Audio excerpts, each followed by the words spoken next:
Well.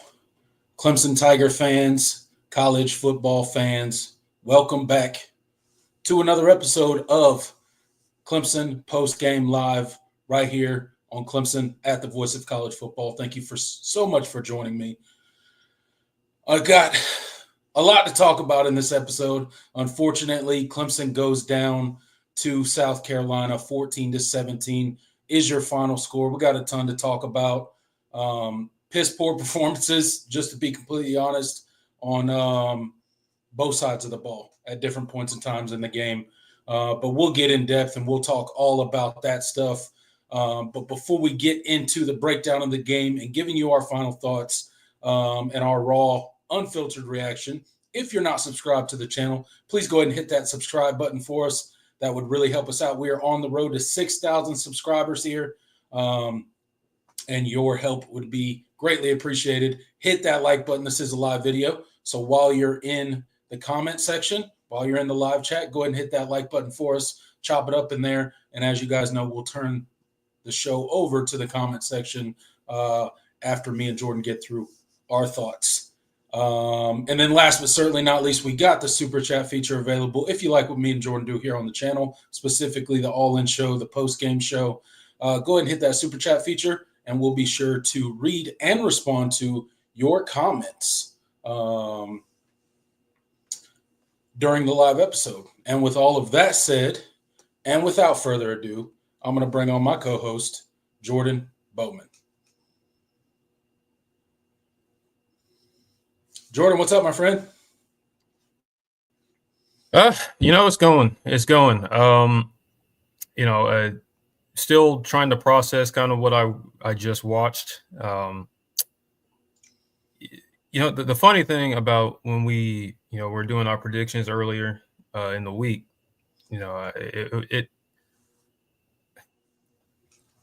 this was not how I thought this game was going to play out. I predicted a South Carolina win.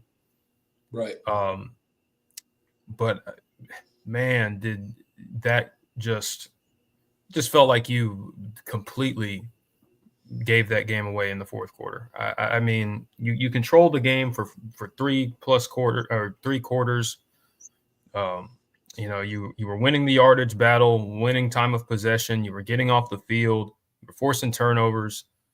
And it felt like through those 3 quarters, you had an opportunity to be up more than a touchdown heading into the third, certainly heading into the fourth. I mean, and you just you didn't make the plays when you needed to make it. It falls. I put most of the blame on the offense. The defense does not get a pass for how they played. A lot of selfish play late in that game. Looking in and getting out of their gaps and over pursuing rush lanes when the Lenore Sellers is running all over you. That's inexcusable. I mean, that's QB power that they ran like a million times in that fourth quarter that Clemson didn't really have an answer for. That's not excusable either. But it comes down ultimately, I think, to the offense. I mean, before I get like too in depth into the nitty gritty, I mean, those last 3 drives were pathetic. Let's see, your first true possession in the fourth quarter, you had a 3rd and 7. You opened the fourth quarter with a 3rd and 17. You get a false start. That possession was basically dead. But your final 3 possessions went 3 plays, 8 yards, punt.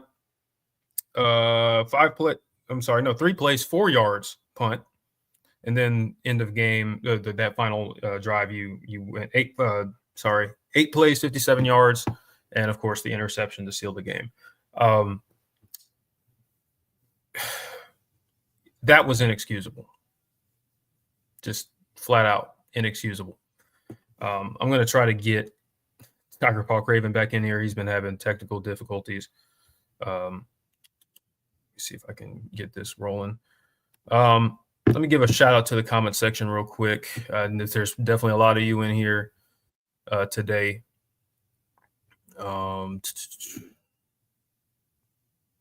Trevor's here. Good to see you. John Sarian, our resident, or one of our resident moderators. L. Scott, Black Caucus, Alex Gaming Channel, Steel Gamble, Jay. What's happening, y'all? All right, we got TPC back. Can you hear me? Yeah, you sound good. Okay. But I was giving a shout out to the comment section, and I was talking about the that fourth quarter.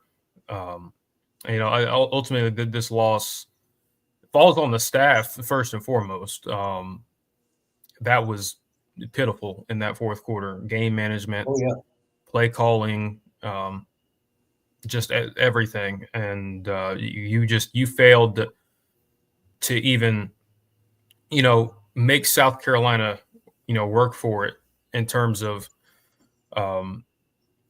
just they didn't have to do anything to get stops. Like those 3 drives, by the way, I think they spanned like 4 minutes total in that fourth quarter. Yeah, like your final 3 drives, and most of that was that last drive. The 2 3-play drives in the fourth quarter before that were 1 minute. in Yeah, total. a minute You're up by 33. you're up by a score, and you're trying to salt the game away. That's just Yeah. Um, yeah, and I mean, just in the second half as a whole, right? You had 6 drives. 6 drives. One of them resulted in a touchdown. That was your first drive heading out of halftime, right? Clemson comes out, they drive the ball down the field. It looks really good. You're like, okay, maybe we made some adjustments at halftime. We're going to get the ball rolling a little bit and start finishing some drives. And then you go on to fumble 5 plays, and then you fumbled the ball, right? Then you punt the ball on 6 plays, 20 yards, 3-minute, 40-second drive. And then here's your 2 3-and-outs. One was a minute 21, one was a minute 33. And then South Carolina followed up that second 3-and-out with a touchdown, or the first 3-and-out with a field goal, the second 3-and-out with a touchdown. So not only did they force you to 3-and-outs, or you kind of forced yourself to 3-and-outs because you looked like you just couldn't be bothered to mount a drive. They came away with points on both of those 3-and-outs. And then obviously the last drive was a interception that ended the game. Obviously, we all saw that. So just this offense's inability or inconsistency when it comes to moving the ball, their inability to finish drives, the defense's inability to tackle a freaking quarterback in open space is just absolutely mind-numbing to me. I remember a play in the first half that I watched. It was when Lenore Sellers scored the first South Carolina touchdown, right, to knot it up. We go down, we score a touchdown, and what does the defense do immediately? I looked over at my wife. When they started the drive after we scored a touchdown, I was like, South Carolina's about to go score and tie it up right here, right? I just knew. I just knew it was going to happen. And Lenore Sellers obviously punches it in. And both Ashton Hampton and specifically Avian Terrell, not to call out players, but hey, if you do a play like that, I got to say something about it. It's on you. The just shoulder nudge towards him and not actually hitting him is just, man, it irritates me. It irritates me so much. It's just a lack of intensity. It's a lack of you want to win this game. And if he's going to score this touchdown, he's going to feel it when he scores this touchdown. No, instead we do this little shoulder check. He dives, he gets the touchdown, and they tie the game up. Not that play was that big in the grand scheme of things, but that just shows the lack of intensity on this defense at times when it comes to finishing plays. Because, one, you could have kept them out of the end zone. Would they have scored anyway? Probably. Or even if you didn't keep them out of the end zone, you get a shot on them. And it makes them think about the next time. And that's your job as a defender. And they didn't get it done. And time again, he breaks contain. He runs around. They got this dude out here looking like he's freaking the next coming of Michael Vick, just running all over the defense, making everybody look stupid. It pisses me off. It's piss poor tackling. It's poor discipline on defense. The offense can't finish drives. There's penalties. There's just lack of execution. Cade Klubnik in the second half, just very inaccurate at times, overthrowing open wide receivers. It just pisses me off, man. I knew there was a good possibility that Clemson loses this game, but the way in which they went out and lost this game in the fourth quarter is just, it's on the coaching staff. It's on the lack of intensity on this team, the lack of will to finish a game. This is a rivalry game. This isn't some run-of-the-mill ACC team who you went out there and had a lackluster fourth quarter and the game slipped away. This is South Carolina Clemson. This is a home game. You just dropped your second home loss of the season.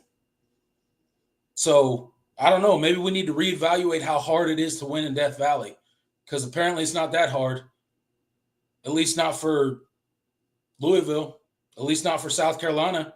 Shoot, South Carolina's done it every time they've come up here in the past couple years. So that's just where I'm at. It pisses me off. It's absolutely unacceptable. This team got what they deserved, and they earned a loss today, and that's exactly what they got. They don't deserve any sort of postseason consideration. Whatever bowl they make it to, they make it to. And that's just where I'm at. Do we really want to see this team backdoor their way into the ACC championship game? For what? Why? Why would we want to see that? Backdoor their way into a potential playoff? For what? So they can go out there and look like that? No, thank you. Probably not going to happen anyway. Miami is up not, but 14-0 on Syracuse right now. So, at least we don't, have to have any delusions about that. But man, like it just, I mean, you hit the nail on the head. I mean, this was unacceptable, and it's not. Again, I thought Clemson was going to lose this game, but I did. But the way that you controlled this game for 3 quarters was, I did not expect you to be in the position you were heading into the 4th quarter, and the fact that you were and you couldn't bring it home is just, it's like the Pitt game all over again, but you didn't get the heroics at the end, right? Essentially, obviously South Carolina was much more healthy. That their starting quarterback, you weren't. It was a different situation, but just it sucks so bad because this was such a winnable game. Mm-hmm. And some of it wasn't within your control. I mean, there were certainly questionable officiating decisions, but at the end of the day, you had every single opportunity to win this football game. You're up 14-7. You had how many drives in between your last drive and Cade's touchdown to put you up 14-7? I'm gonna just pull it up right now. See, opening drive touchdown in the second half. You had a fumble, punt, interception to finish the game. Yeah. Your only productive drive in the second half was the one coming right out of halftime. Yep. What are we doing? Like, what are you doing? I remember watching the offense operate in the second half, and specifically the fourth quarter. Like, what are we doing? Like, are we even trying to mount drives at this point in time? Are we just praying that the clock runs out quick enough and South Carolina can't muster more than 14 points? Because at times that seems like the game plan that we were going with. And it's just, if you think that's going to work, I have questions. I have serious questions. Yep. And you were winning. I mean, until that last interception, you were winning. You were winning the turnover margin 3-1, and you're still down a field goal. Yeah. Like, that's you like everything that you needed to happen. Like in order to stifle South Carolina's offense, you got the timely turnovers. The defense was playing well outside of that one drive early, and you can only score 14 points when. Okay, let me see how many total yards did Clemson finish with? Can't be that as good. You had over 200 in the first half. Finished with 419. Like that, and like, what did the defense give you in the second half? The defense gave you 2 extra possessions in the second half. 2 turnovers is what they gave you. Yep. What'd you do with them? Nothing. What'd you do immediately following both turnovers? So South Carolina's first possession of the second half, after you scored a touchdown, this is when you could have put your foot on the throttle and started putting some distance between you and South Carolina. But instead, Clemson's offense, in true Clemson fashion, goes out there and pisses away the opportunity. That's what they did. You go out there, you have a good touchdown drive, right? 11 plays, 75 yards. Now you're up 14-7. Great. South Carolina goes out there. What do? 4 plays, fumble the ball. Defense forces a turnover. What do? 5 plays, hand the ball right back to them, fumble it. So then the defense is like, okay, you know what? I'm going to force them to punt the ball. What'd you do with it? Nothing. You punt. Then they're like, defense is like, okay, I got you. I'm going to give you an interception. What'd you do with that? You punted the ball. So it's not for lack of opportunities. The offense had plenty of opportunities in that second half to put distance between them and South Carolina. They chose not to, whether it be play calling, whether it be execution, whether it be poor decision making, whether it be overthrows, it doesn't really matter why. You chose not to go out there, score more points, and put distance between you and South Carolina and put the game away when you had more than enough opportunities. And you I mean, that's the reality. I mean, and honestly, like it's just been it's been the calling card of this program, for really, I mean, especially the last 2 seasons, like this team just fails to capitalize when you do have things going your way. And as far as like, and we can have a conversation about the big picture ramifications of this loss. It's a lot. There is a lot. And first of all, it falls on Dabo, and that's 100%. This is something we've been talking about.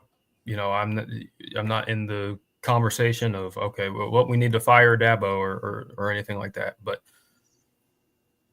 there is a fundamentally, broken way in which this program is being run, in which they operate, in which for how they game plan, how the staff is organized, how they recruit, NIL, which, they're hopefully maybe they'll fix. Like there is so many things that have just fallen by the wayside, with this program. And now you've gotten to the point where you've allowed your in-state rival to surpass you, at least optically. They've won. Now they've won 2 out of the last 3, both of them in your house. They're beating you for in-state recruits. And they have a lot of momentum on the trail. They do use the portal. They might have just stamped themselves as a potential playoff team with all the chaos that's happening right now. I don't know, maybe we'll see, but they certainly deserve it over you. And so now that falls on Dabo, and all of that was avoidable if you had done things differently. But I don't want to.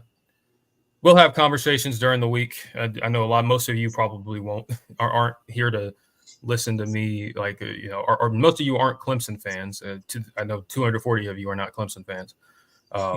But that's the reality. And so I should have prefaced this at the start, but credit to South Carolina, because they absolutely deserve to win that football game. No ifs, ands, or buts. They were the team that was more dialed in, especially at the end of the game when games are won and the margins are this slim. South Carolina made those plays. Lenora Sellers is incredible. I can't really say too much about that. Clemson could have done things differently, but he absolutely willed that team to victory. Like that was a special performance. That is an incredibly talented football player. Sucks you're going to have to play him again next year. But yeah, if you want this to be a show where we just, lather up South Carolina, well, that's not the show. I mean, we're going to talk about what Clemson didn't do. And so if you don't feel like we're giving South Carolina enough credit, I'm sorry. I'm not going to, this isn't a South Carolina show. We're going to talk about why Clemson lost this game. So, absolutely. But that being said, let's talk about Cade Klubnik, because I think there's there's probably going to be a lot of conversation. What did you think? How do you evaluate his performance in this game? Because in a lot of ways, he was the reason why you were in the position you were to potentially win the football game. And then, late in that game, there were moments where he did not execute the way he needed to, missed a throw high, or made the wrong read, I don't really. I'll have to go back and watch that final interception. I don't know what. I don't know what the original play call was. I don't know what it was either. He threw it behind Phil Maffa. Phil Maffa got a hand on it, and that popped it up in the air, and it got just enough air for that defender to fall on it. Yeah, it was a bad pass. I mean, plain and simple. But Cade as a whole in the game, He didn't play a bad game. I'm not going to sit here and pretend like he played this terrible game, and just because he threw the interception that ultimately sealed Clemson's fate in the game doesn't necessarily mean that the game was Cade Klubnik's fault. Now, that does not mean that Cade Klubnik went through this game flawlessly and had no flaws. He, like I mentioned, in the second half, I thought his accuracy waned a bit. In the second half, he started feeling some pressure, started doing some stuff that didn't really make a whole lot of sense. And at certain points in times, right, had quite a few overthrows of, if you put a little bit more touch on it, not that your guy is definitely going to catch the ball, but he's going to have a shot to catch it. And we just didn't see enough of that down the stretch. And he tried with his legs a few times, and he was effective at points and times in the game with his legs. But you could tell that South Carolina was ready for that draw. They were sitting on that draw. They were waiting for it. They had a spy for Cade at various points and times in the game, waiting for him to do that play. And it still worked a couple times, but obviously you didn't get the type of success that you were getting before because they were looking for it. But overall, I think he played an okay game. That's really the best I got. He made a lot of good plays, and he made some very critical mistakes as well. Most glaring, the final interception that sealed the deal. We didn't even get a chance to kick a field goal and maybe go to overtime and somehow pull out an 8 overtime win like Georgia did last night against Georgia Tech, right? We didn't get that opportunity because he did the one thing that we couldn't have happen in that situation, and that is turn the ball over. And then you had the other turnover, the fumble, where he kind of tripped and ball went backwards to Maffa, was never really corralled, and they kind of overturned that call, and it's South Carolina ball. But, like I said, he played an okay game. Certainly needed him to make a better decision down the stretch, and he didn't. And it's unfortunate. It cost Clemson the game. Yep.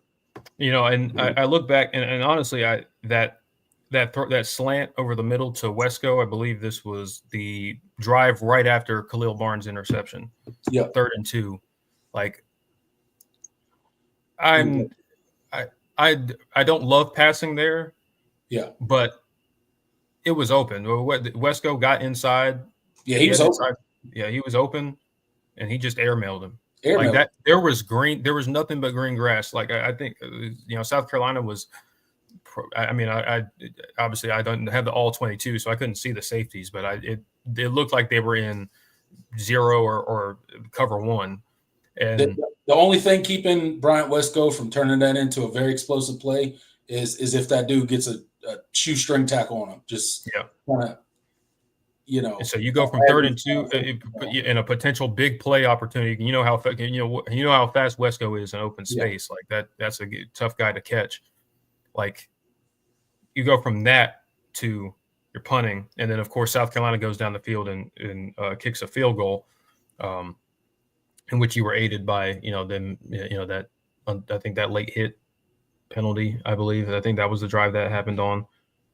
Maybe, or was that? It was the delay of game. When they couldn't hear, that's what it was. So like, it's like, man, you had all these opportunities, and just offensively, you have to be when you cannot continue to put your defense in those types of situations. Nope. Like again, we talked about how much this defense has had lapses this year and has underperformed, and so we're not excusing that at all, but at a certain point, we know what this defense is this year, and they are just a very flawed group that's going to give up plays. They have talent. There's not a talent question. I mean, one of our wasn't one of our BYOG or sales. Clemson has more ends up with more sacks than South Carolina. I believe it was. Or maybe it might have been one of the viewers actually. Yeah, I think that was one of the viewers. I had Clemson 3+ sacks. Yeah. For BYOG. Well, we got that. We did. Didn't matter, but we got it. and that's what sucks. You did a lot of things defensively that should have lent to a victory, but then that fourth quarter, you have to play complementary football, and the defense needs to bow up and get those stops, but you can't have 3 play drives up a touchdown in the fourth quarter, keep punting it, giving South Carolina, decent field position, and not expecting them to eventually, they have good players too. Lenore Sellers, we talked about Lenore Sellers, and, he created some plays, and that was the momentum that South Carolina needed to go and finish the game. And who knows, and I'm not even saying you need to go down and score points, but if you are, if you pick up at least like 3 or 4 first downs and use up clock, the complexion of the game is different. South Carolina calls plays differently, but they knew they didn't have to rush. They didn't have to panic. They didn't run any panic plays. Lenore's didn't force the ball. The interception he threw, I don't know what that was. Maybe, I don't know if Harbor, ran the wrong route or whatever. Great play by Khalil Barnes. But they didn't feel like they needed to rush because they were within a score and Clemson could do nothing offensively, where they didn't feel like they would have enough time. And that's really frustrating. So I don't know, man. Hey, at least special teams wasn't a disaster today. The punting was the punting was really frustrating, but the punting was about what I expected the punting to be. Short and below average, and that's what it's been all season. That's what it was today. We do not have a weapon at punter. He cannot flip the field. It's just not a weapon, not a factor in the game. Yep. Meanwhile, Kai Kroger is booming 58-yard punts. He's out here booming the ball freaking 60 yards down the field. Yeah. Meanwhile, Clemson's punter would be lucky to get it 28 yards, much less 58 yards. Yeah. Well, I believe this is Kai Kroger's last year of eligibility, I think. So at least he'll be. It's Aiden Swanson's last year of eligibility, too. Thank God. True. Yeah. No offense, Aiden Swanson, but you got to go, brother. Have fun. Thank you for your service, but there's got to be somebody better on campus that can kick punts. Yeah, just such a non-factor. Didn't have anything in the return game. What else is new? Great awareness. On that onside kick, and that was disappointing too because you were losing the field position battle, and Shane Beamer takes a chance after the field goal to try and steal possession. You have your players have the awareness, and they come up with it, and you go 3 and out anyway. You have the ball at like the 40-something yard line, and you go 3 and out anyway.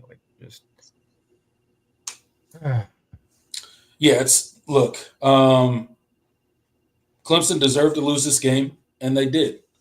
So shout out to South Carolina. You did enough to get the job done. I don't think it was a particularly pretty game on either for either team. But shout out to Lenore Sellers. That dude's a baller. He's a guy that'll put it all on the line. And he did just enough to get the Gamecocks a win today. So shout out to him and South Carolina as a whole. Congratulations on the win. But yeah, I mean, that's all I got to say about it, honestly.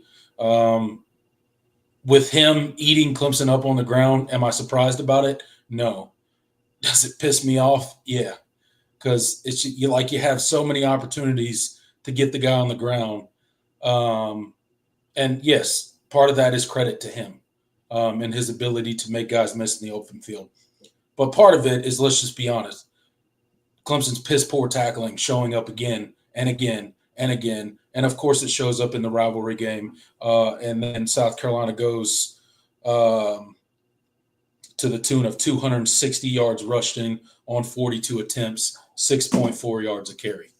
No wonder you lost the game. I'm surprised you only lost 17-14 with those kind of numbers. But again, just that's been Clemson's. And it wasn't even most of it wasn't even the traditional run game. Again, it was like those. No.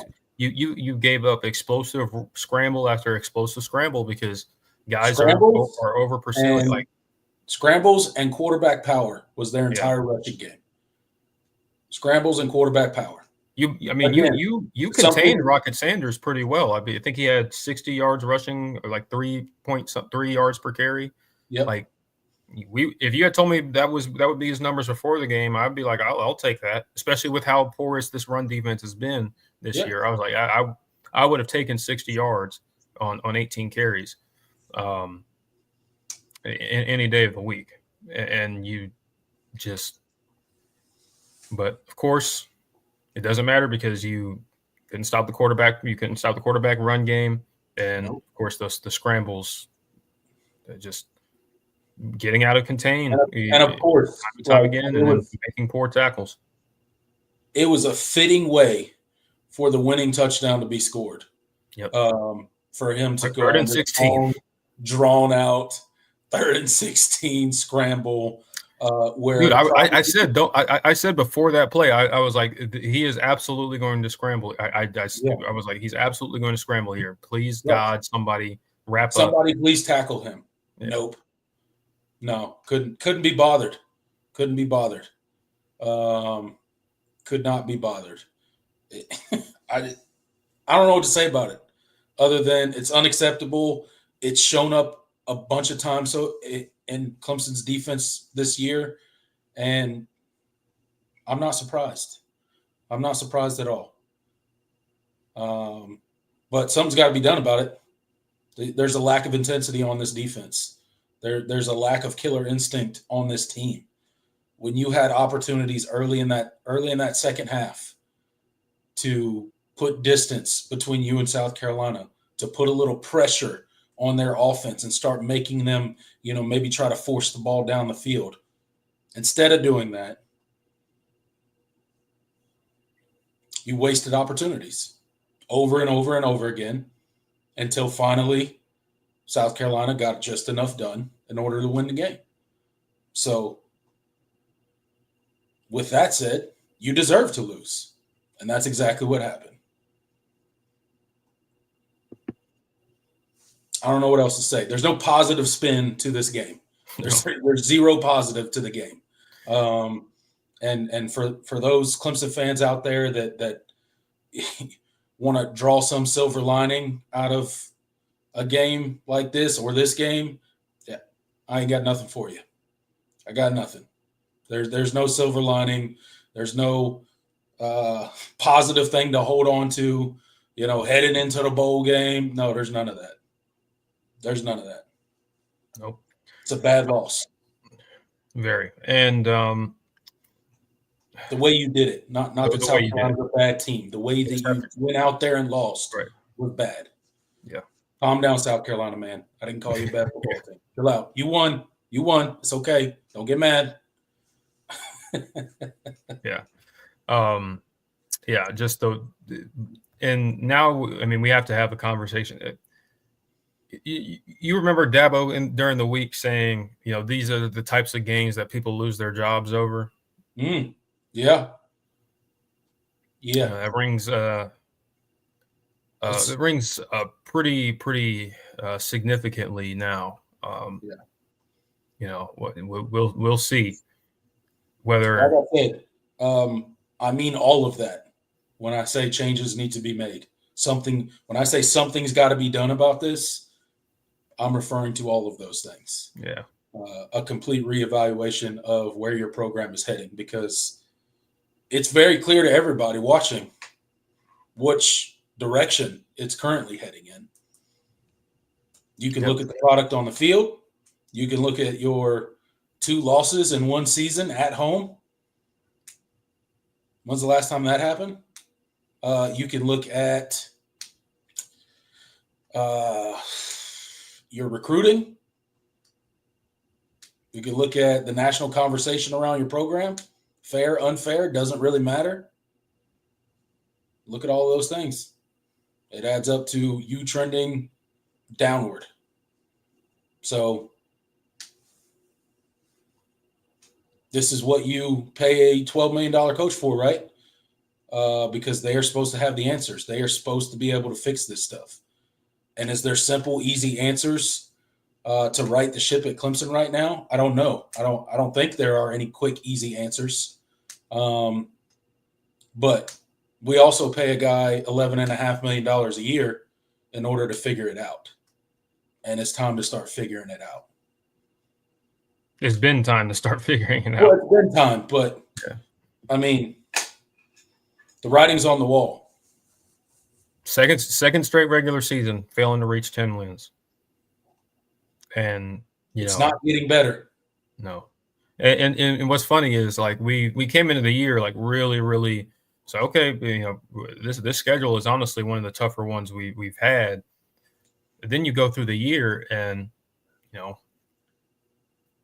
of course you open the season, you lose to Georgia, but I mean, is what it is. App State has not been very good this year, even as we expected them to be a really good G5 opponent. They weren't. NC State, no. You play Stanford, who hasn't been any good, one of the worst teams in the conference.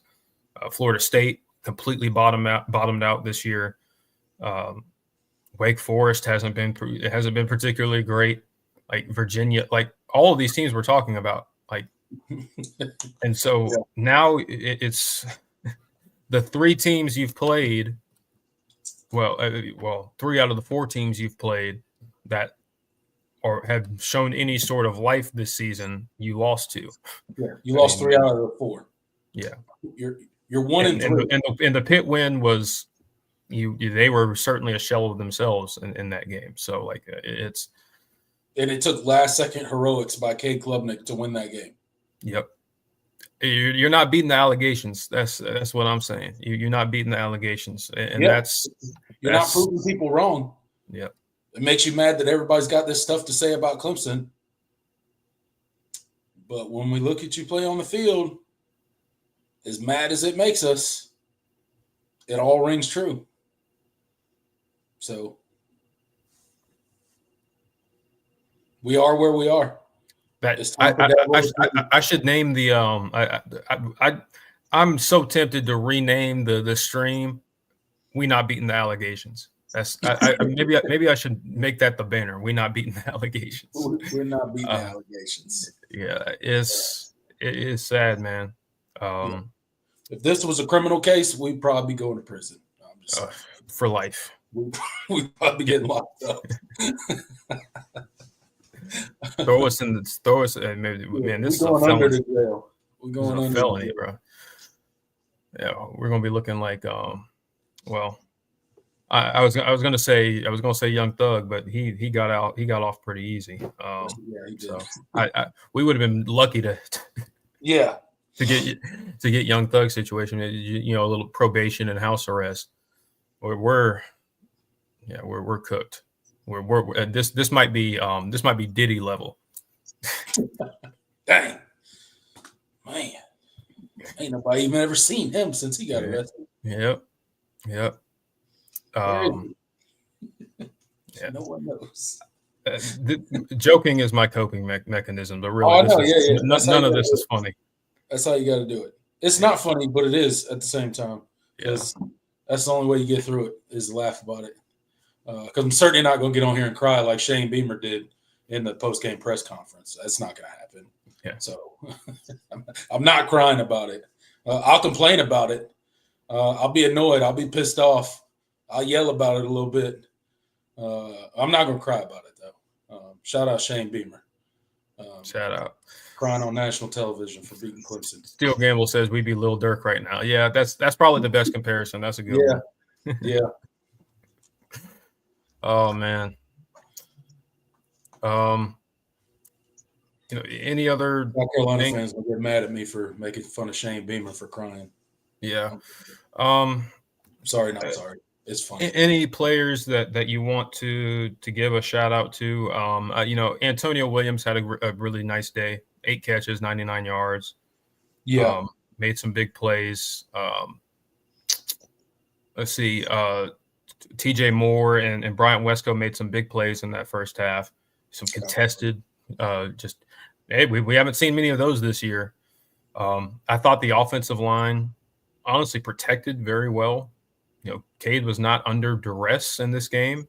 You did a really good job of neutralizing Dylan Stewart and Kyle Kennard up the edge. They didn't get much pressure. I mean, it was I think the one sack they got was like an A gap. It was really good call, well timed A gap pressure from Bam Martin Scott. That was good. Shout out to Clayton White. That was poor execution by Harris Sewell on that play. He got caught off guard.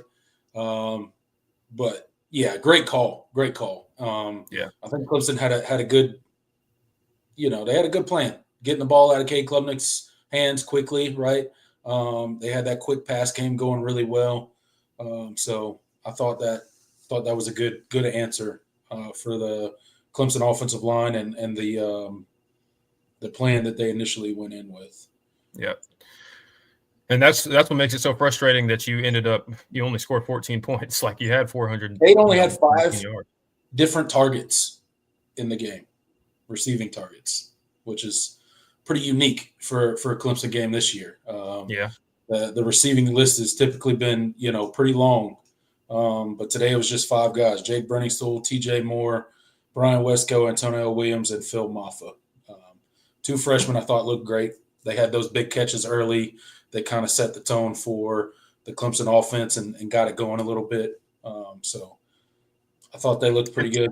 And now that you mentioned that, it's like, okay, well, I understand, Troy Stelato's out for the year. Obviously we didn't expect to see him in this game.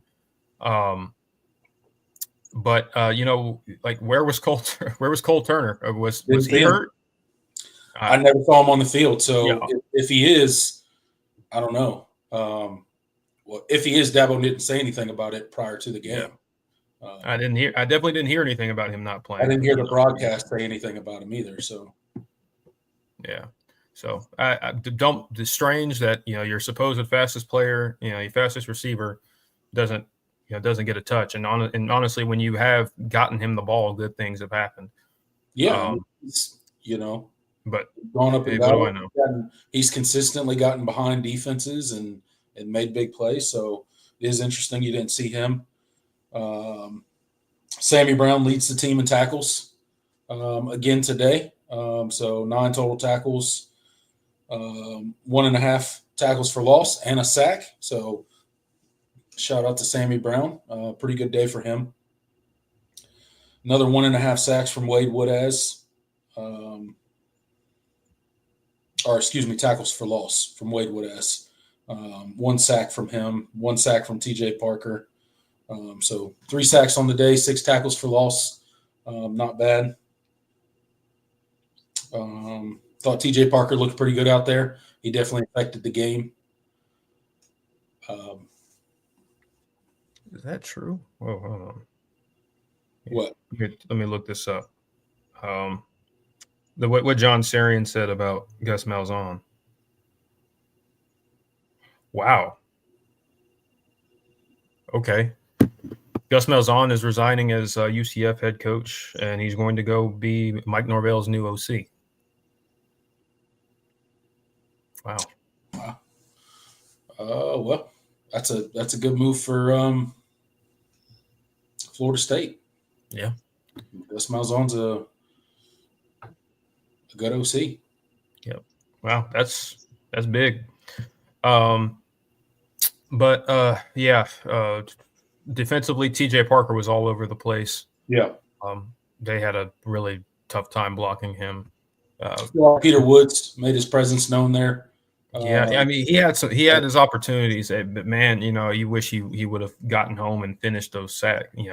He's got to capitalize on them sacks, man. Yeah, getting pressure wasn't the problem in this game by any means, and we felt like, with the way Clemson, had played as of late, that they would be able to get more pressure than they had this year, especially since South Carolina's offensive line has given up a ton of pressure and sacks this year.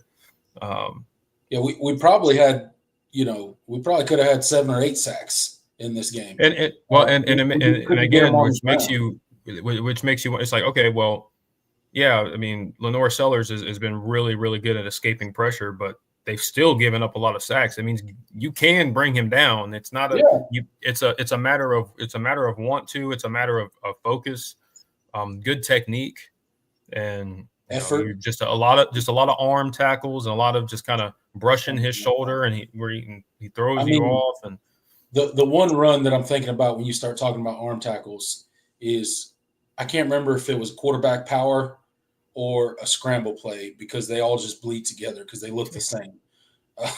Where he's running down the right sideline, and I swear, dang near every player on the Clemson defense touched him with an arm tackle before he was finally brought down.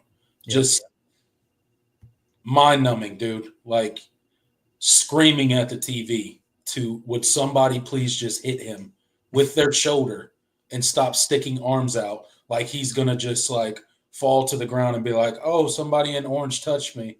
I guess it's time to fall down. Like, he's more than allowed to break.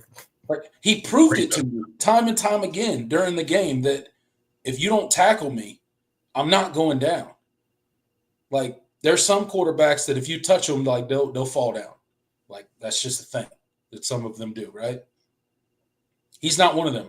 He proved it to you time and time again, and yet Clemson still comes with the lazy, lackadaisical, lack of effort, lack of intensity arm tackles.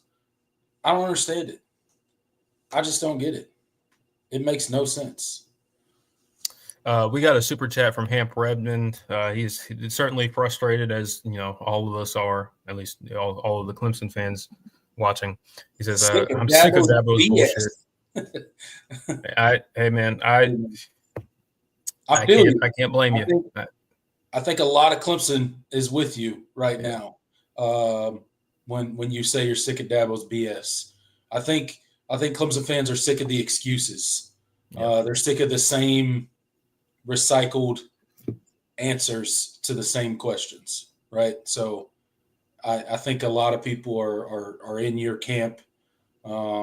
Can certainly relate to that frustration right now, because I mean, it's just when you look at where Clemson was and where they are now, and then you start looking at the fall that we made from where we were to where we are right now, and then you start looking at the things that are going on in and around your program and in and around college football, you start to see, like, not only have we fallen a substantial amount as far as the level of college football program we are, right?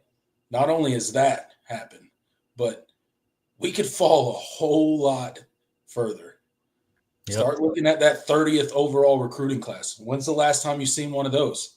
I mentioned it in our episode, our all-in show this week. The last time you saw a class even in the ballpark of 30, which is where Clemson's class currently sits for 2025, was Dabo's first and second recruiting classes as head coach. That should tell you something. That means we're not trending in the right direction. Nope. And we could go a whole lot. We could start doing a whole lot worse than 9 wins. So it's not like we've hit rock bottom, which is the scary part. Yep. But I don't want to hit rock bottom. So, yeah. I think a lot of people are with you, Ham. Yeah, then he hits another one. It's time for changes. Yeah, man. Even before this game, we were already resigned to that. We had already, this just highlights the fact of some of the stuff that me and Jordan have already been talking about for weeks and weeks and weeks, and the changes that need to be made. This is highlighting it. This is the big old blinking sign pointing to Clemson and saying changes need to be made. Yeah. And man, I was going to use this show to talk about, in a win, I was going to use this show to talk about Clemson's new quarterback commit. But I don't even feel like talking about recruiting right now. I'll probably do a separate video later, so y'all tune in for that. Wanted to do it when it happened, but it was kind of unfortunate. During the Thanksgiving season and all that, and we just wasn't going to be able to get that video up. But good kid though, probably do one. Exciting kid. Yeah, I think it'd be fun to talk about. Yeah, man. But thank you, Hamp, for the $2. We greatly appreciate it. And of course, if you guys want to make sure that your comment is read, the super chat feature is the way to do it. We do always try to hit as many comments as possible, at the end of the show, but can't get to everybody, especially after a loss, when there's like 200 people in here and a lot of people commenting. So, yep. Yeah, I mean, I can't really think of anything else that stood out to me. I mean, we can talk about I certainly did not care for the overturn on Brian Wesco's catch, or they stopped, them stopping the play dead, after the fumble. The officiating today was really. Yeah, man. I thought it was really weird. Really like, rough. You didn't hear the whistle until the guy was making the catch. Yeah. Like 13 yards down the field. And then like as he's bringing the ball in, you're starting to hear the whistles. Yeah. And I'm just like, can you whistle in that late? Like the ball's clearly already been snapped. The quarterback's already dropped back, surveyed the field, and thrown the ball to an open wide receiver. Both teams were ready to snap, and it's not even like South Carolina wasn't ready at the snap. Like everybody was ready to play. The ball was given to the center to snap it, and then you stop the play after the ball is already out of the quarterback's hands. Like how? Yeah, like I don't know, man.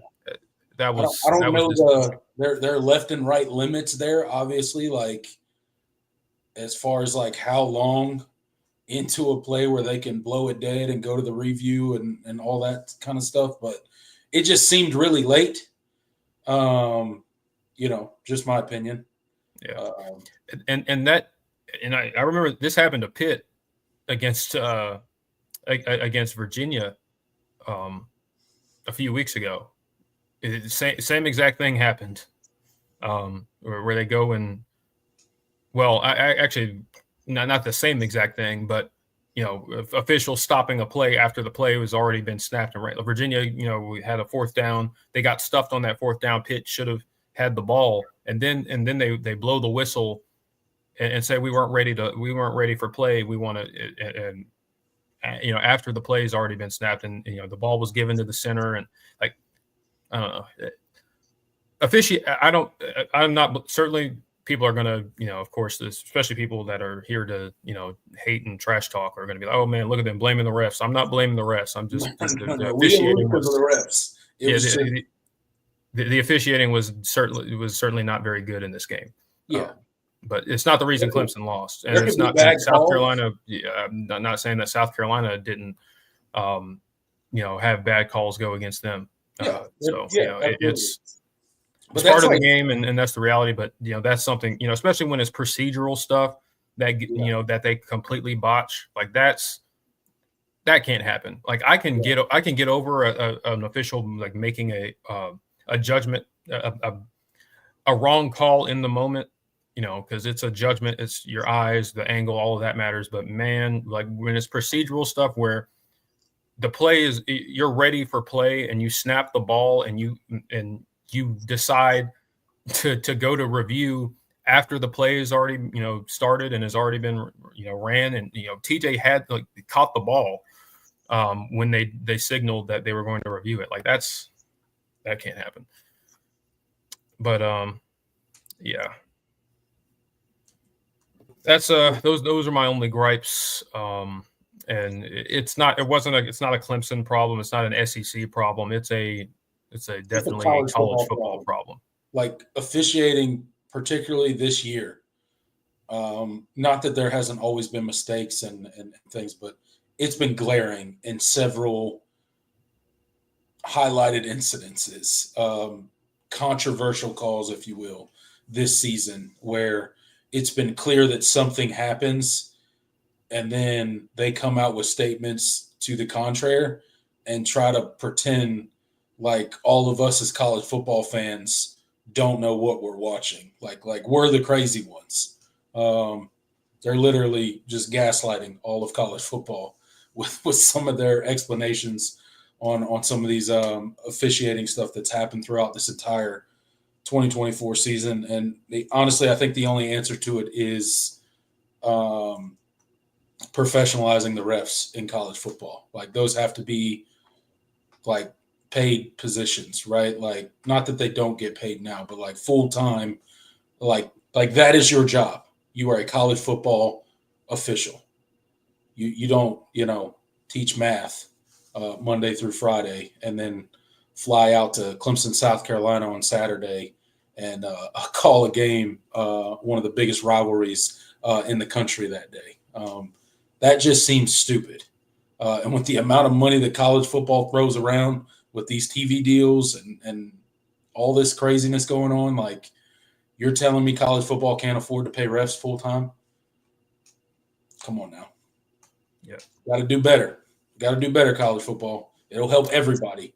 There it is. I knew someone was going to say, "Oh, they're crying about the refs." Yeah, that's no. It's a lot like clockwork. I wasn't even talking about specifically the Clemson South Carolina game today. I'm talking about officiating as a whole in college football. Yeah. The officials had nothing to do. I repeat, the officials had nothing to do with Clemson losing this game. Don't worry, we didn't need any help. We did it all on our own. I assure you of that. Nobody here is blaming any particular call for Clemson losing this game. Yeah. All right. I think that's it for me. I don't really have too many things to say about this game. That I'm allowed to say about this game. We got another super chat, Jordan. Oh, we do. Let me hit that real quick. Another one from Hamp Redmond. Thank you so much for being so generous. Hits us with another $2. He says, "Y'all are over it. I agree with you 100%." Yeah, I think the entire fan base is over it. This is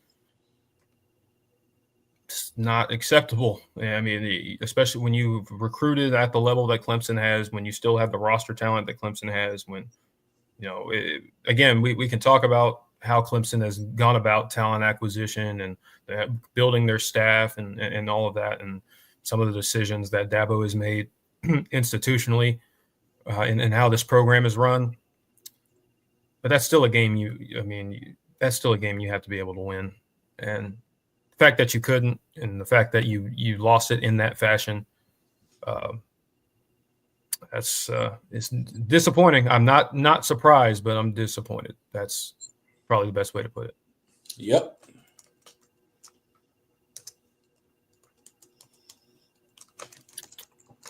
All right.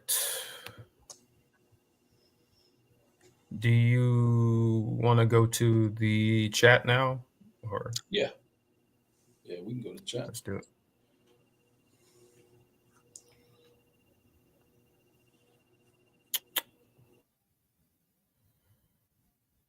And of course, if you guys want to make sure, like I said, if you want to make sure that your comment is read, the super chat feature is the way to do it. I'll try to hit, some.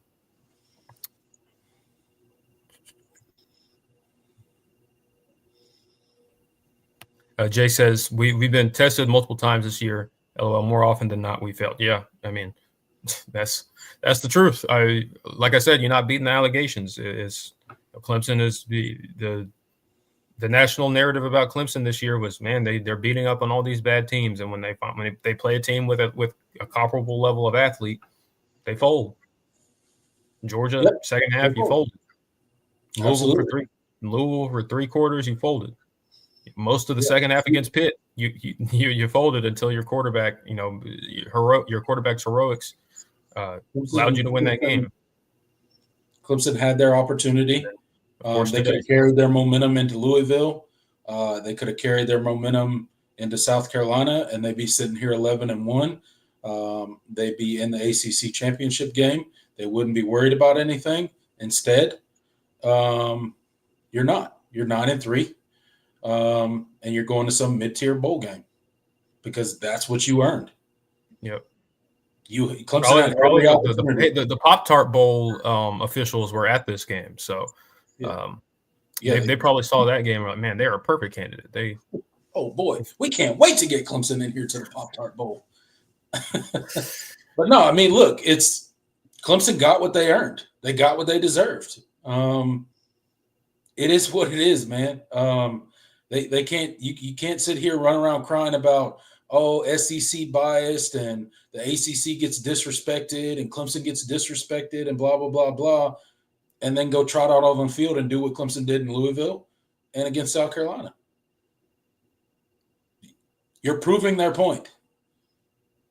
So, good job, Clemson. Way to prove them right. Way to prove them right. Dylan says Georgia Tech should have been. Yeah, that was an incredible game last night.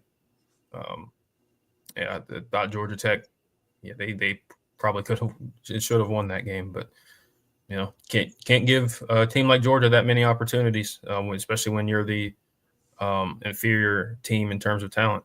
But it is what it is. Let's see. Hamp Redmond.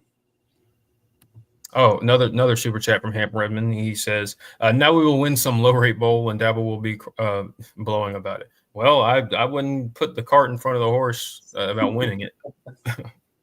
We're definitely going to one. We're going to one. I get your point, and he certainly will be if we go and win. Wouldn't it be so funny? Well, if you lose the bowl game, and that's the sad part, you lose the bowl game and you finish with the exact same record you did last year, and you felt like you got better in some ways from last year.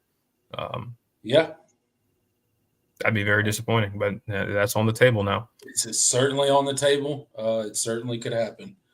Let's see. SMU is all over Cal. Just looking at some of the scores. NC State trying to get to bowl eligibility up 7-6. Syracuse is battling 21-14. Good for them. Shout out Syracuse.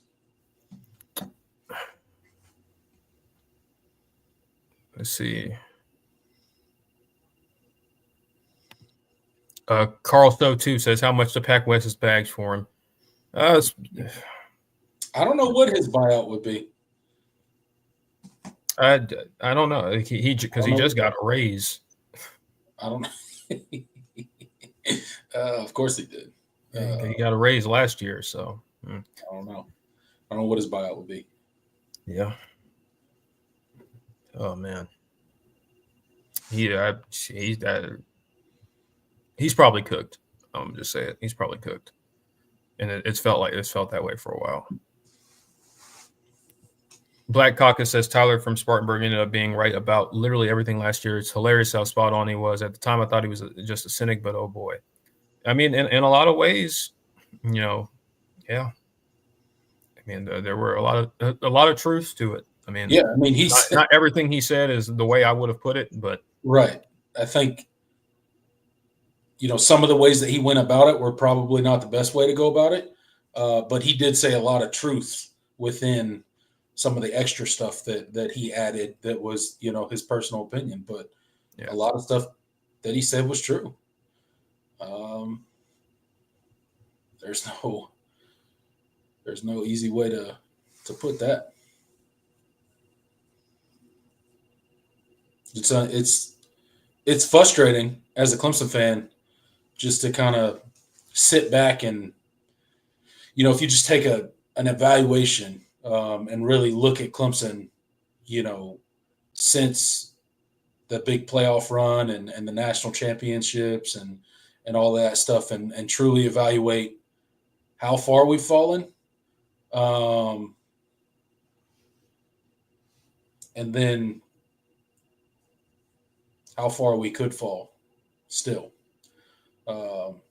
That's something that I don't think we talk about very much, but it could get a whole lot worse. So I say that to say you have to start getting it turned around before you find yourself so far down that it's a struggle to climb out of it.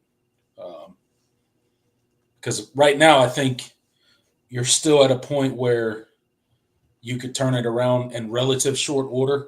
and get it going back in the right direction. But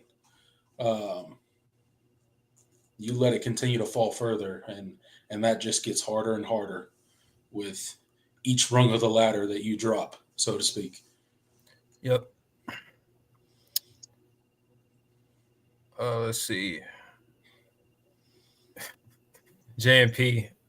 This one's pretty good. Oh, I didn't even read Ticks. He said Clemson earned a trip to the toilet bowl. Yeah, pretty much. JMP says, hey, totally new plan here, guys. Keep the coaching staff we have. Go join the AAC or some other group of 5. Then we could get into the playoffs as the champ of the group of 5. We'd be a heck of a group of 5 team. We should be able to take it. We're really good at beating mediocre squads. Yeah, it's not a bad. Is that what the whole lawsuit was about last offseason? Yeah, the whole time we were trying to join. The whole time we were trying to get to the AAC. Yeah. We thought we were trying to get to the SEC or the Big Ten. No, we were trying to get to the AAC. Okay, I got it. It makes sense now. It makes sense now. That's good. I like that, JMP. That's funny.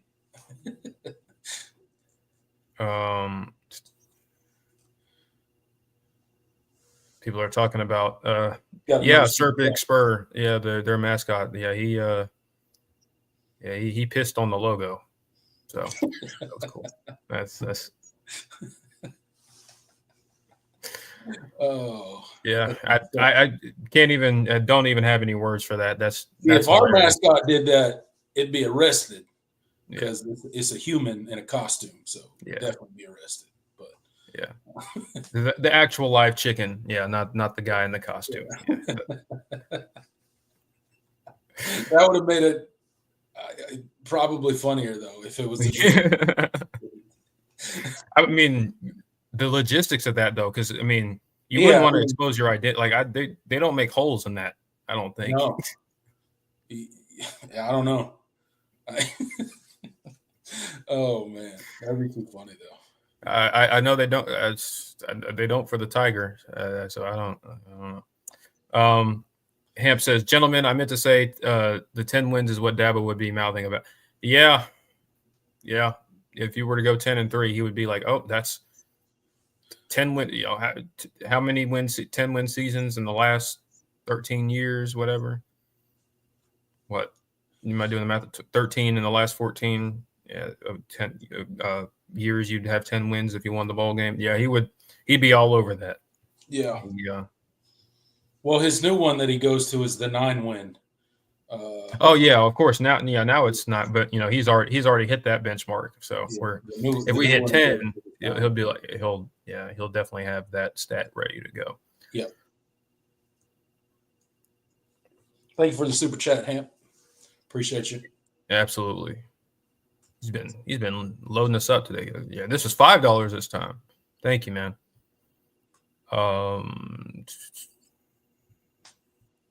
David says, yeah, how do we have the only coach who doesn't use the portal? Pathetic. Yeah. I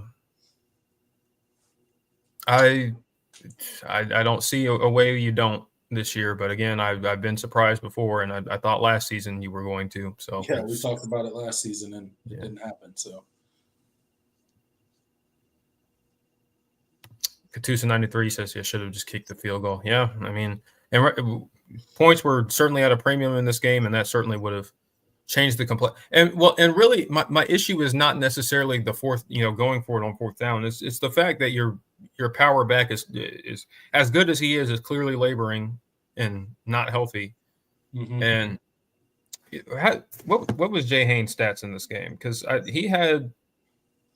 Every time he got the ball, he got like 8 yards. It felt like probably the 2 times he got the ball, he probably got like 8 yards.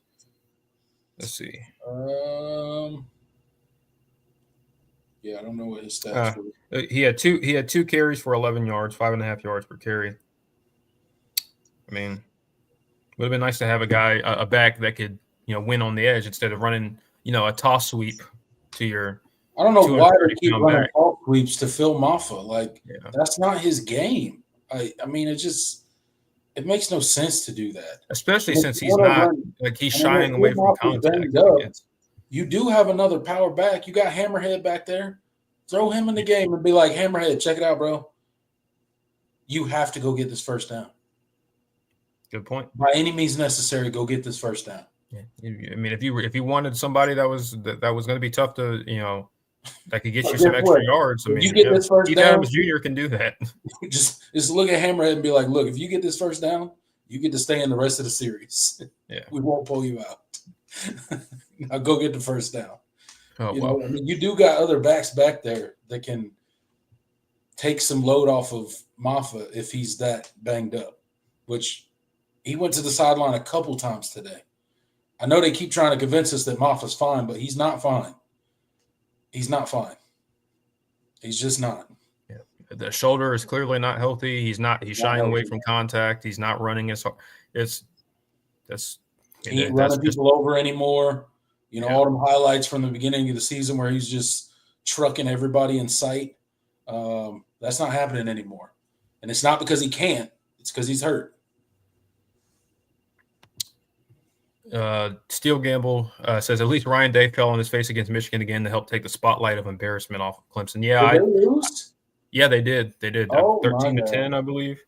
Dang. Man, I know.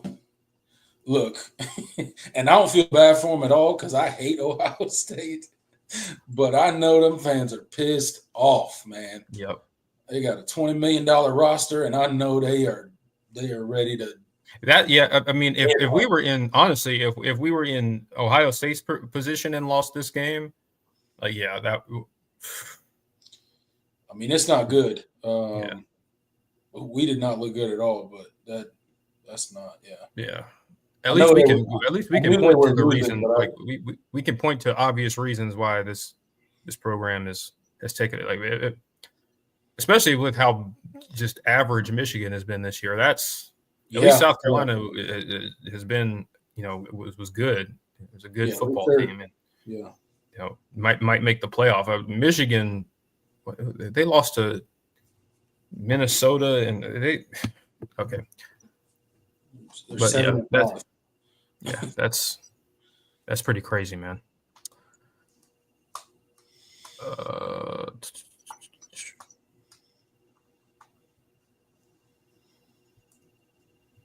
Tiger Fan 24 says, "Man, y'all still in here being pitiful weirdos." I mean, I don't know what you want us to come on here and. I don't really think we're being pitiful. We're just like it like it is. We're calling it like it is. There's no use in sugarcoating it. Right. The worst thing we can do is run around as Clemson fans and pretend like everything's okay. It's not okay. It's not okay to lose to South Carolina. It's not okay to lose to Louisville. It's not okay not to be in a 12-team playoff. None of it's okay. So I, for one, ain't going to sit here and pretend like it is okay. Like somehow it's acceptable for Clemson to not be in the 12-team playoff. It's not acceptable. I'm not gonna pretend like it is. So I don't know what you want to come here and say. Every fan's different. Everybody goes about it a different way. This is just how we go about it. Yeah, it's like you want us to come on here and say rah rah. Everything.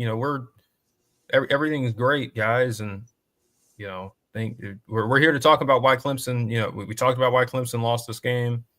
What this game means for the program, because it's this is going to have ramifications, severe ramifications, because it's not just Clemson lost a football game. It's the overarching trend that this program is perceived to have taken a downturn, and you couple that with losing to your in-state rival, who has a lot of momentum right now.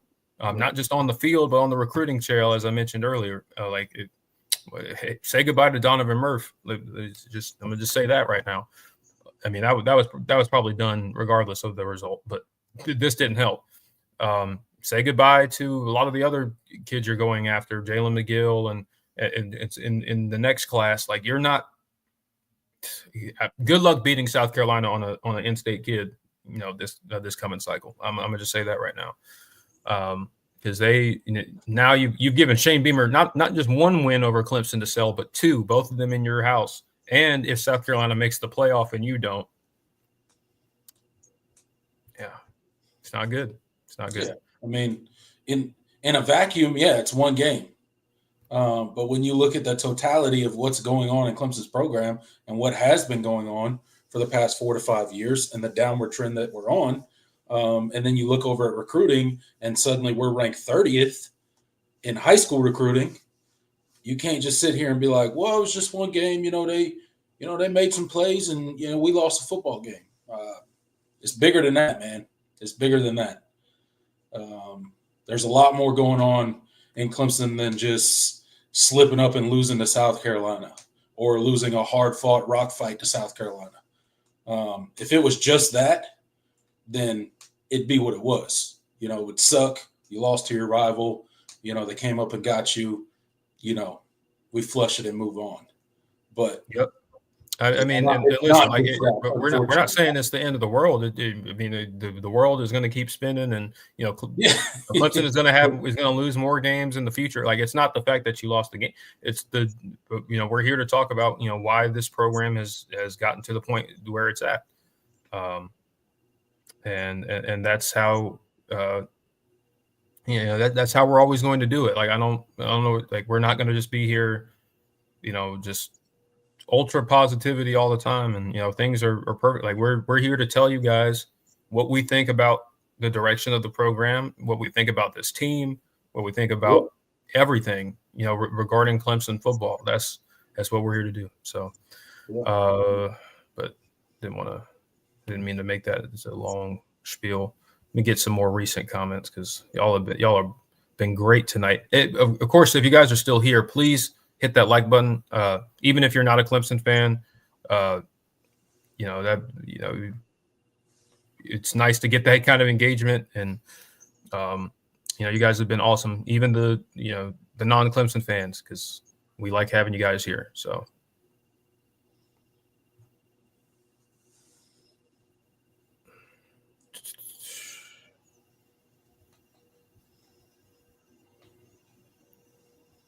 Let's see.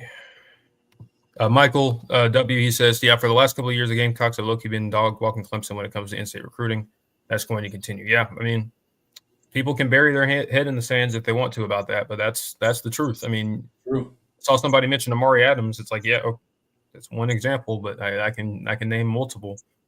And they've done a better job of emphasizing in-state recruiting, and you've missed out on kids. Like, it's the reality. And now even the kids that you do want, a lot of them are leaning South Carolina, especially in this I'm not even talking about the 2025 class. I'm talking about 2026 and beyond. It's not trending in the direction that you want it to. And I'm going to let Dabo do what he feels like needs to be done, because ultimately that's all we can do. Yeah. And we'll see what happens from there. Oh, I see you posted that's what I forgot to do. Of course, if you guys want to call in, the link is also in the chat. We'll take a couple if you guys want to. You don't have to have your camera on or anything. You can if you want, but you don't. But you can just talk as well.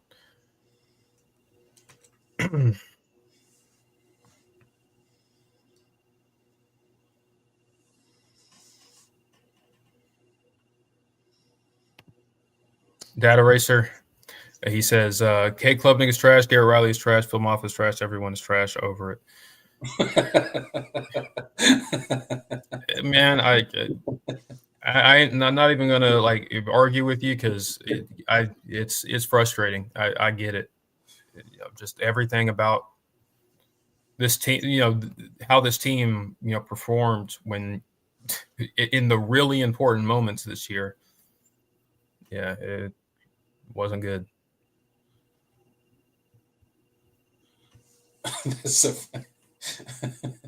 I know he's mad.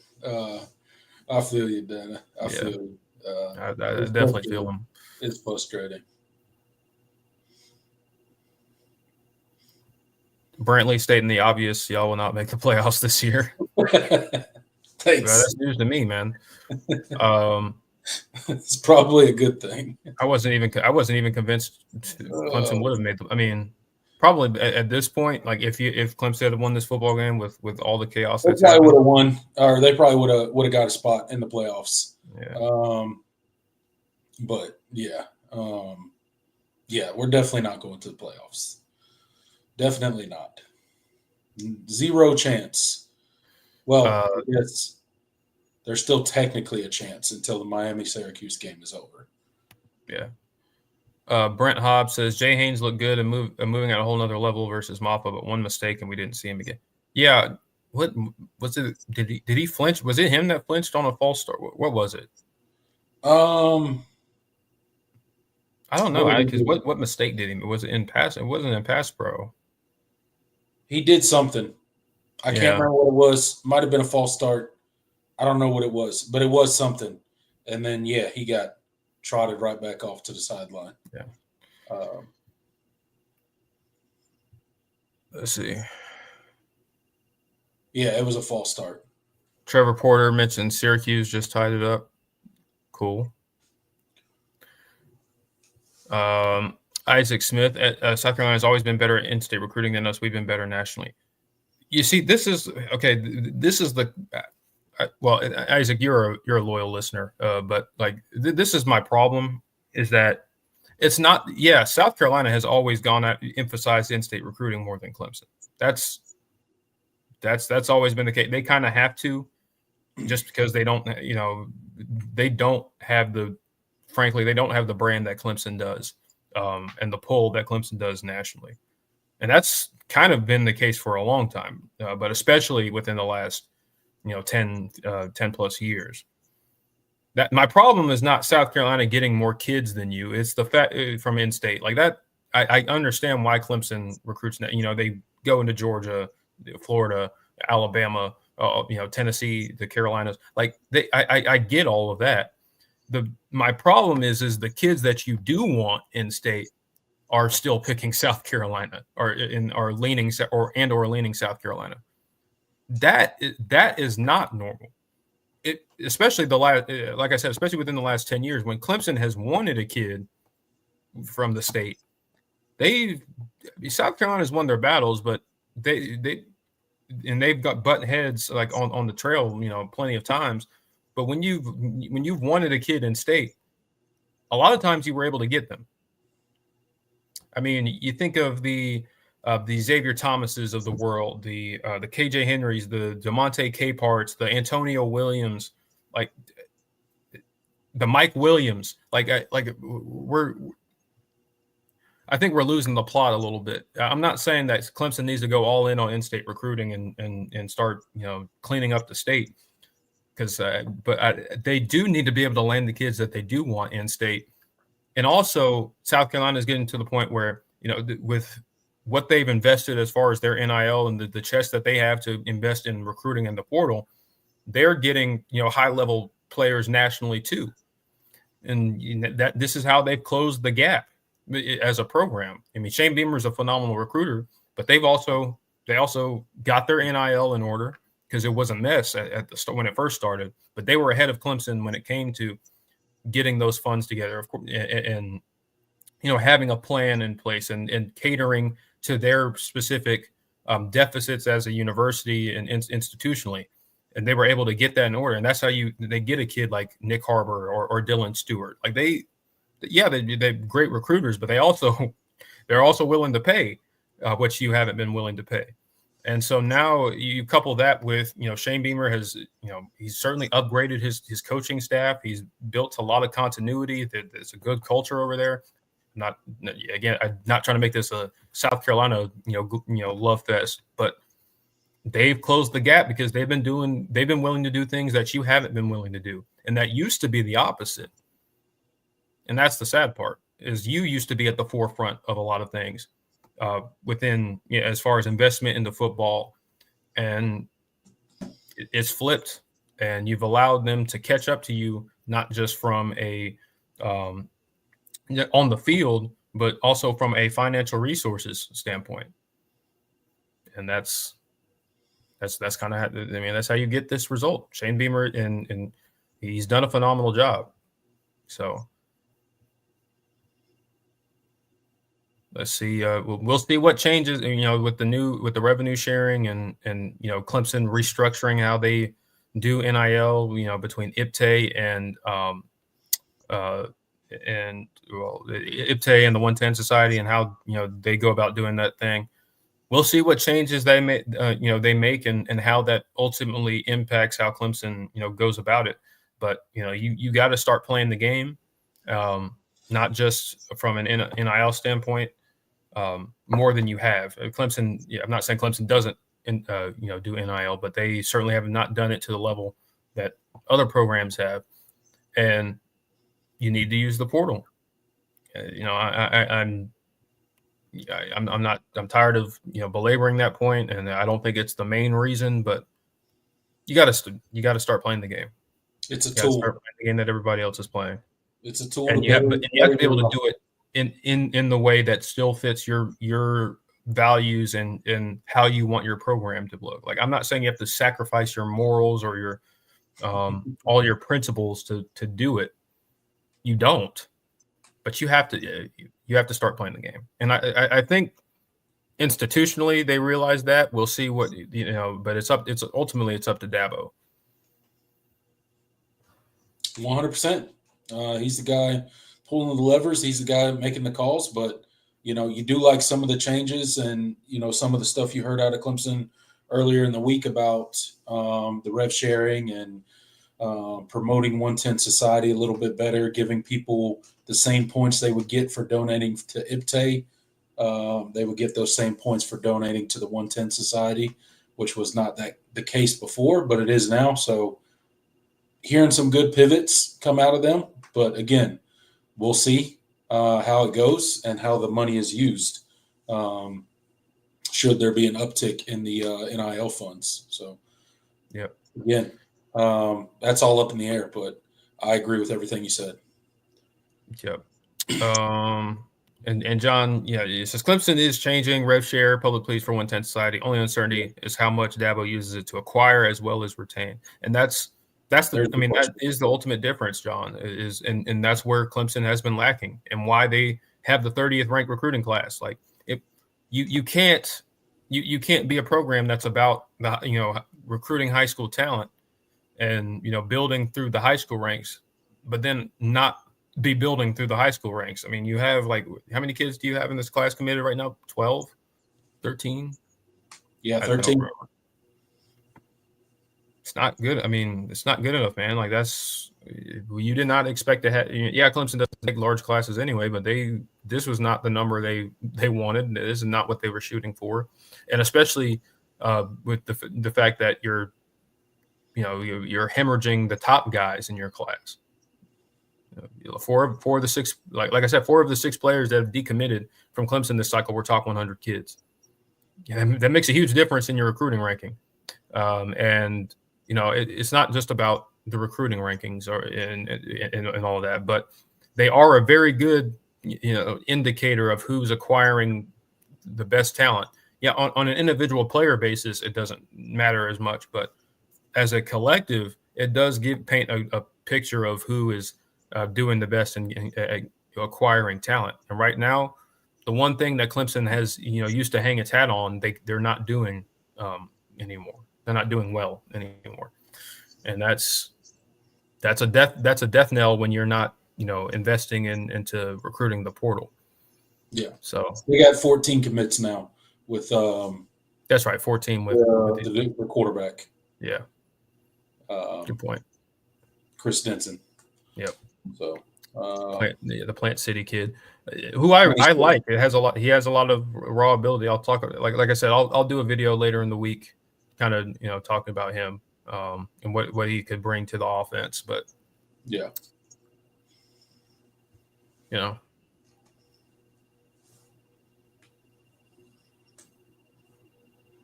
see, let's do a few more. Yeah, Still Gamble says Cade is top 15 in most quarterback stat categories. Why are people blaming him? LOL. Yeah, I mean, Cade was not perfect today, but he gave you he made a lot of plays for you. And I think the reality is a lot of times this year I think he's been sold short by his staff, and sometimes his teammates. Like and again, I'm not deflecting blame from Cade. I think he certainly made a lot of mistakes today. Yeah. And missed throws that you absolutely have to make. I already mentioned the one over the middle to Wesco. That's going for a big gain. If he just, it's a simple it's a slant. Like you practice that day after day after day. Like that's a fundamental rudimentary play that every single offense should be able to execute at a high level. And he had a couple of those throws where he just left it high or he threw it behind the receiver, and that's just. That's a problem. You can't. You're a 5-star quarterback. Like we would be expecting this from a 3-star quarterback. Yeah, he played an okay game. He wasn't perfect. Made some critical errors. Made some good plays as well. That's just what he was today. You should have been able to win this game, despite all of that. That's the disappointing thing.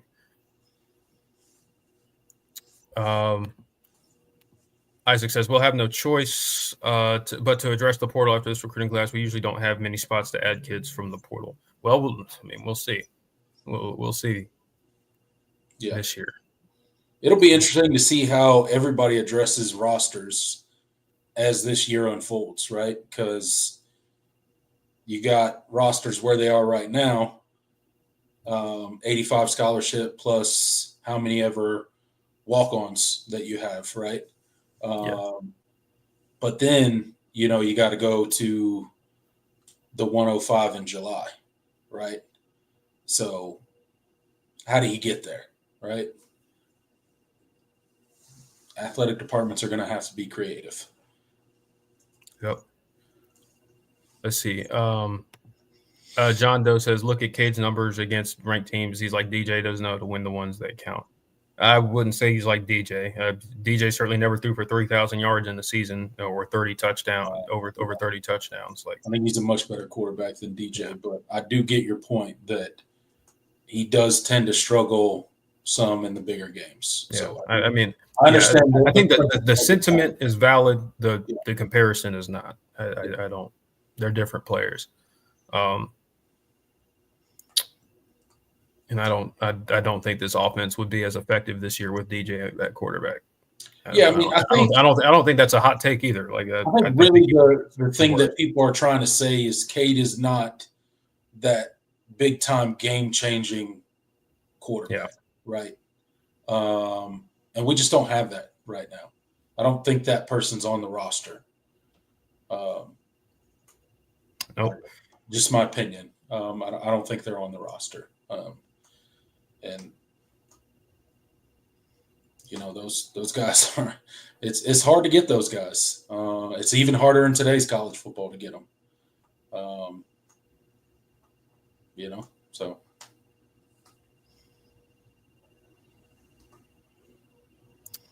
All right. Let's do a few more then get on out of here because some of these screen names in here are wild, dude. Yeah, I know. I'm not putting them. What is going on with some of you? Y'all need to. Oh Lord. People are creative. I mean, they're probably. I don't know. I guess. Creative is one way to put it. Good Lord. Oh, y'all need Jesus. That's what y'all need.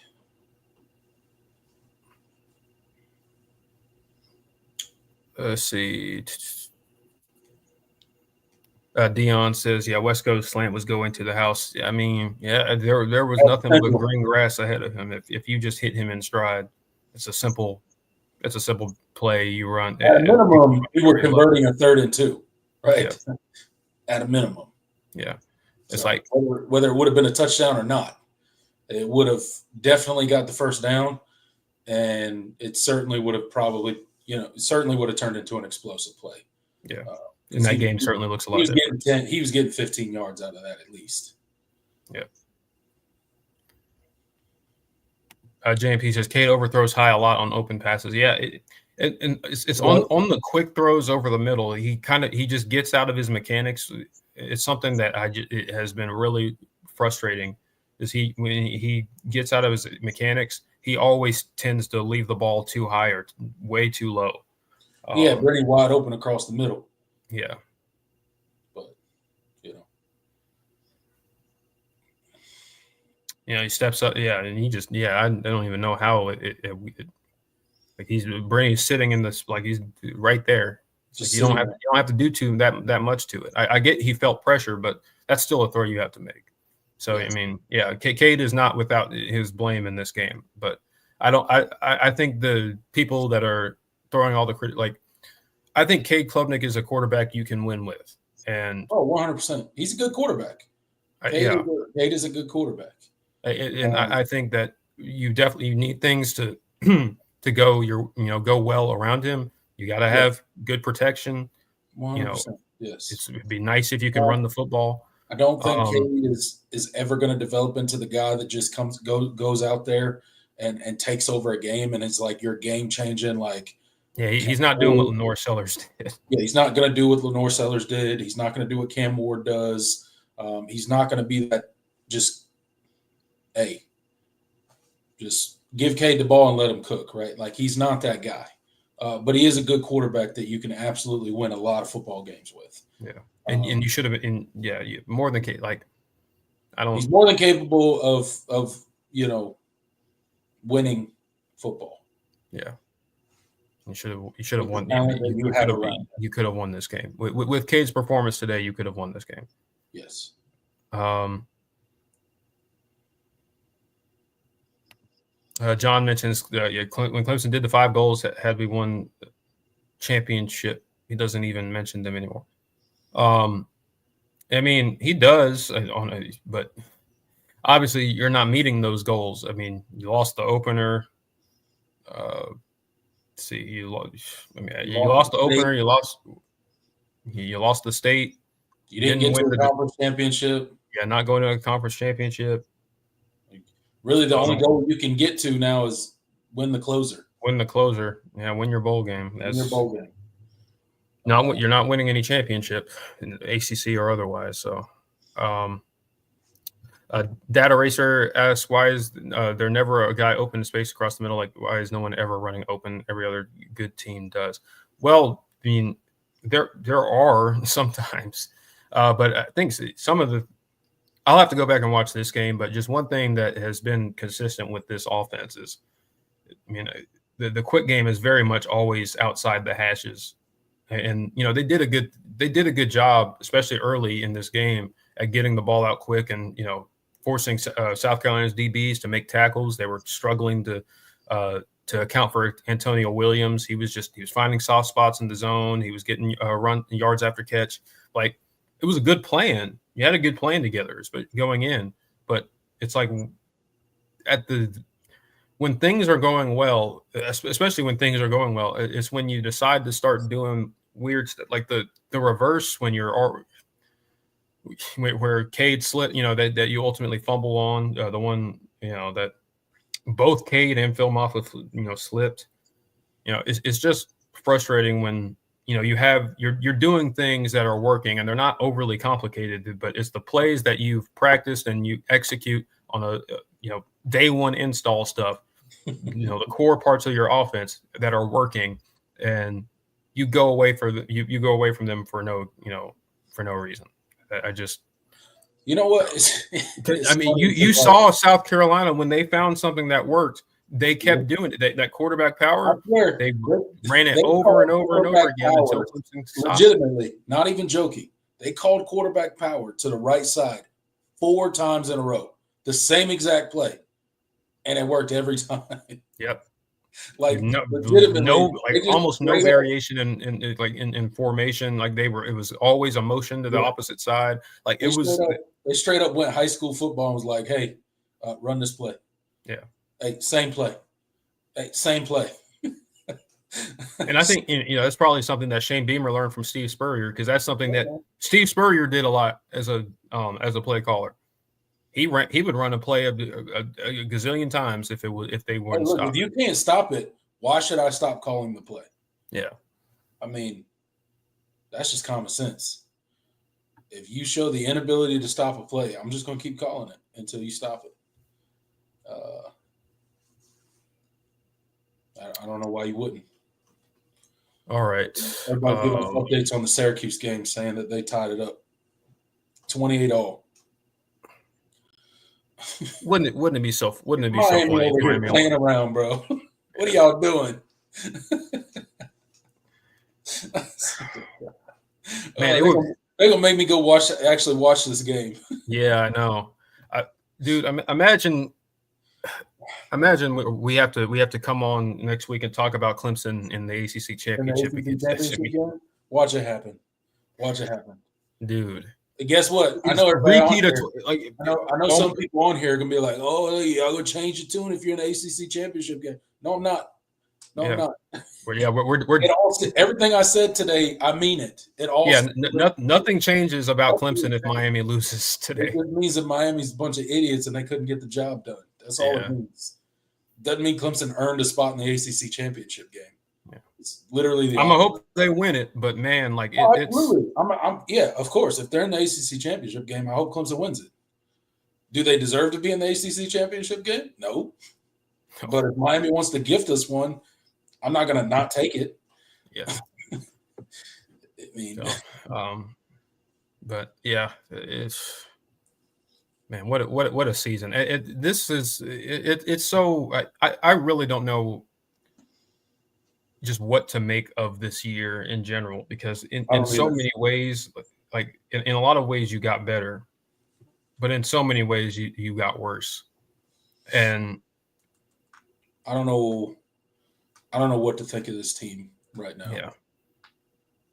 I mean, this team is like you know what I said. You know what I said in the preview show. I was like, yeah, when somebody shows you who they are, believe them. Like, I believe them. They've shown us who they are.